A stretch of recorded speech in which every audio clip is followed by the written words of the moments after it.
Morning, everyone. And I'm not sure if my video is working. Okay, we're good. We're on. Morning. So our first talk this morning is going to be habitat hydraulics, sensitivity analysis, and habitat suitability modeling for the Middle Rio Grande Silvery Minnow. And it will be presented by Aubrey Harris with the Army Corps of Engineers. This presentation is talking about the progress we've made in this past year using habitat hydraulics mapping for the Rio Grande Silvery Minnow. Ashley Rudolph is a project manager supporting this project and really should be commended for all the leadership for the adaptive management processes that are being developed. And then I'm also talking about another project with Nick Porter, and also grateful that he brought me on to insert some hydrology and hydraulic analysis to his population monitoring metrics. Below in the corner, below opinions and findings contained in this report are those of the authors, my contact information. So if I get through all my slides, I'll also have that posted. So I'll get started. So as a theory, what we're trying to do is thinking of like if we could correlate habitat with flow, with hydraulics and spatial data, then we can use this information for design and monitoring of restoration sites. And we've really been focused on the larval life stage and the spring runoff. There are criteria for the adults, but there's a lot of uncertainty with that, with how these fish are collected. And basically, you know, if habitat was black and white, we're trying to create an index where 0 would mean like less ideal and inhospitable for the minnow, and the 1 would be the most preferred habitat for the species. And this year we discussed, you know whether this kind of binary black and white is even reasonable, and also whether other spatial data such as like land cover or substrate or proximity to the edge should also be added. And that's okay. It's definitely going to be an incremental process as we learn more about the species. And this tool is very suitable for geospatial data. So like I said, there's 2 projects that I'm going to talk about. First is the sensitivity analysis that we've been doing with ERDIC. And what we have been doing is creating a lot of different hydrology and hydraulics parameters to represent the spring runoff. And we're trying to generalize the spring runoff, but there's some risk with that. And so this is sensitivity analysis is testing, like, are we overgeneralizing some of these criteria? And so what we get is one number representing the spring runoff relative to like the 15 years of field measured population metrics. And so if you were thinking about, say, maybe the peak runoff is probably the easiest one to grasp, that would be one number to represent your spring runoff. But we were also trying to simplify the hydrograph similar to the species life cycle. And so we were focusing on duration, the minimum flow during the peak event, and did different durations of 7 days, 14 days, and 21 days, and frequency. We also tested high resolution hydrology where you had daily data compared to the fish metrics. Also added was the hydraulics. We tested dimensionality of 1D versus 2D, and also scale of 30 miles and 10 miles. And the area that we were modeling is in the Albuquerque Reach, and the 10-mile reach is very focused on the restoration sites that were developed by the Corps some years ago. And on top of that, we also tested suitability indices with that simplified, like binary, totally suitable, totally not. And then also an attempt of doing a continuous, which extends past that envelope and captures some of those data points where we see fish. It's not really, most of the fish are found there, but they do occur at higher velocities and higher depths. So it was over 80 parameters that we chose, or we cranked out numbers for, going into that FA analysis, very objectively seeing which ones kind of floated to the top. The second one is the restoration site analysis that we've been working with the Bureau of Reclamation, mapping habitat suitability for the minnow at restoration sites. Okay.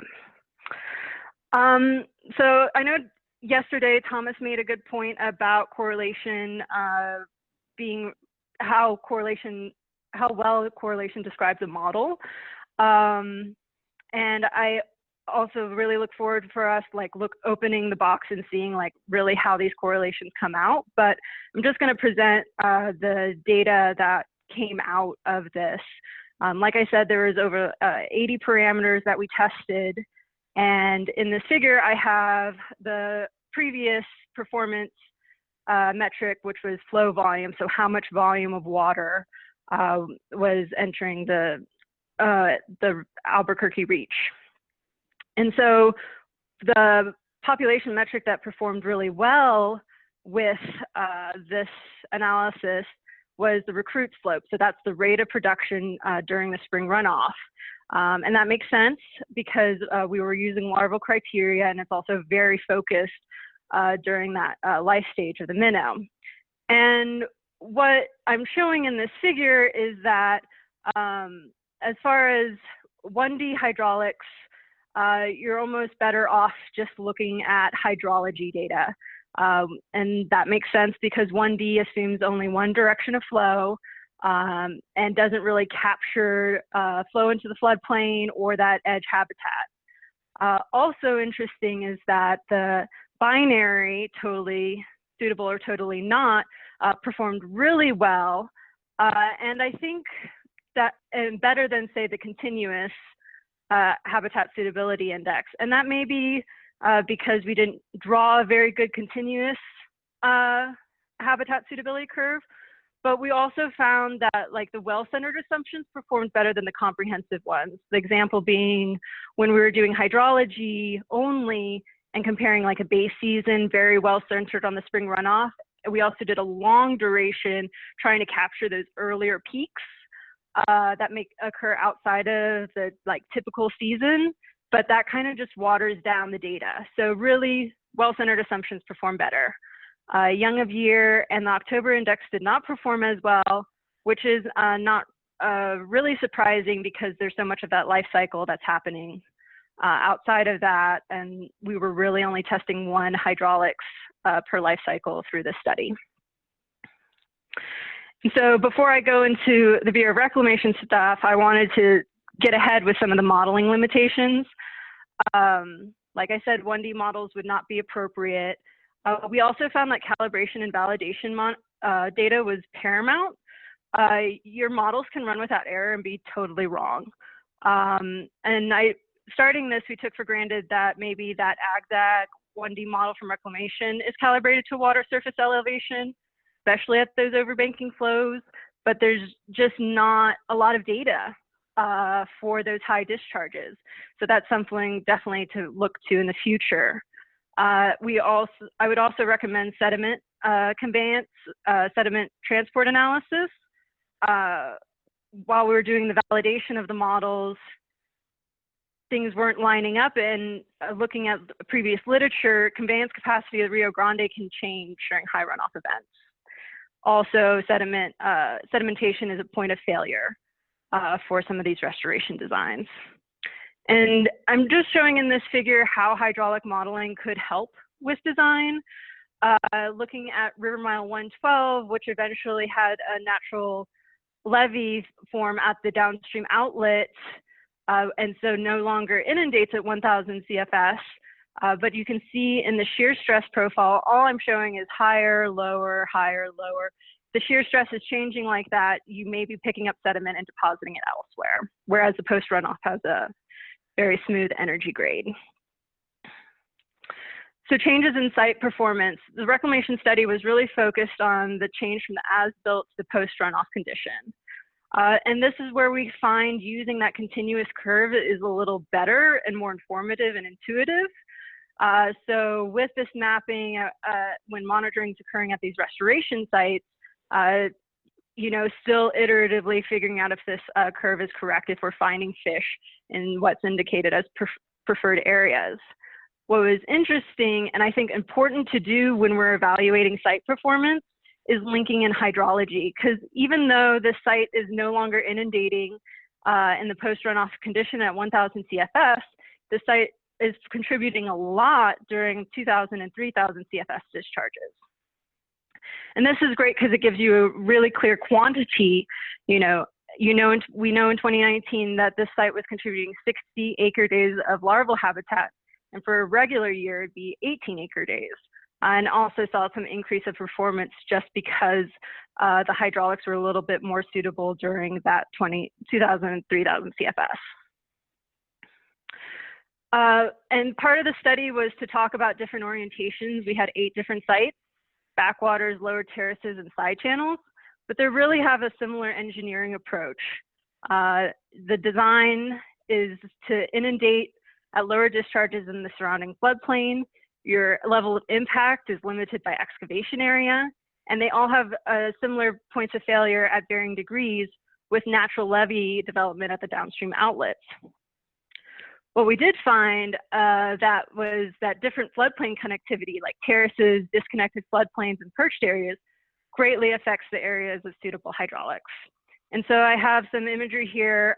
Remember, we have about 170 miles of the Middle Rio Grande that has been impacted by channelization and damming infrastructure. And so this is about a quarter mile for this increment here, and how much area we're creating at 7,000 CFS.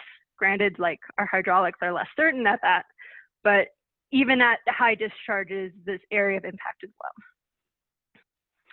And this is just another site at River Mile 93 at a much lower discharge, still showing a lot of inundation on the terrace. And so I think I've made this case already, but alternatives analysis is important. The monitoring data that most of y'all are collecting is paramount. And I would say that this evaluation of doing the full-blown hydraulics for a site doesn't have to happen very often if you're doing your performance evaluation as you're monitoring, just because of the data availability. And in order to calibrate the model, you need all this years of monitoring. And so one of my last slides, talking about looking to the future, I think we need more diversity in our engineering approach. Some items would be like raising water surface elevation so those lower discharges can get to the floodplain, taking advantage of natural topography, using these eco-value curves of this habitat restoration area relative to discharge and water management planning.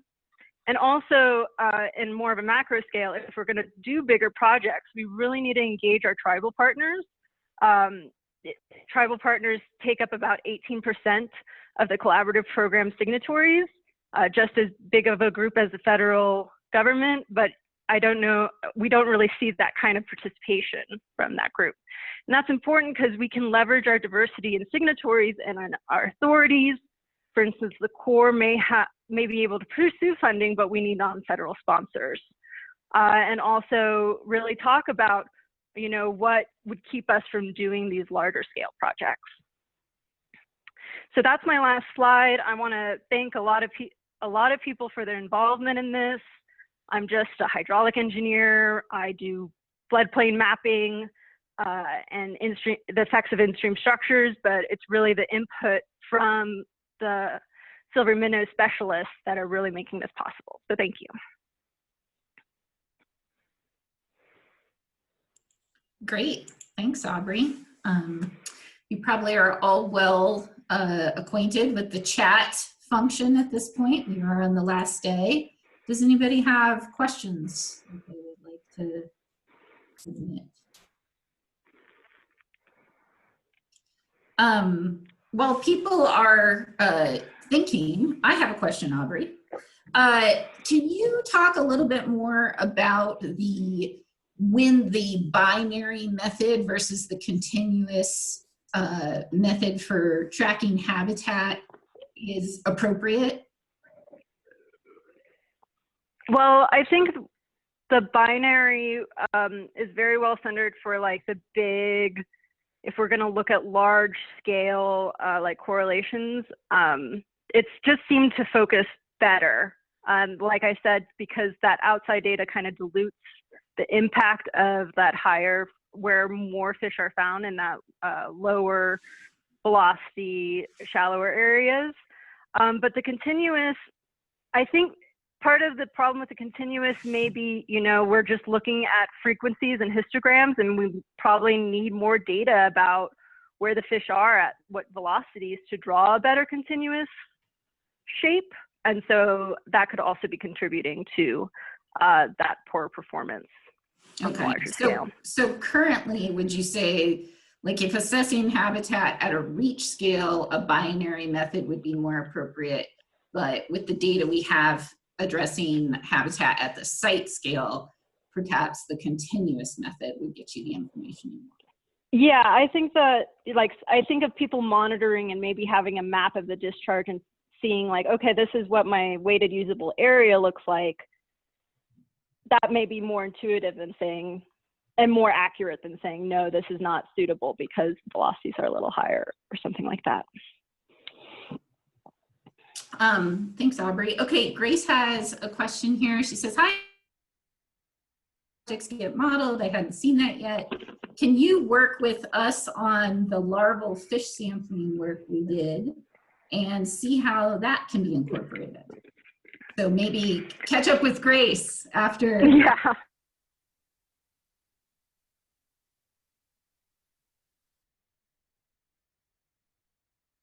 Extend the hydraulic mapping to a larger area. Yeah, what's really awesome is that we're getting enough data like the LiDAR and the land cover. That's usually the limitation for doing 2D modeling, but we do gather that data as a program.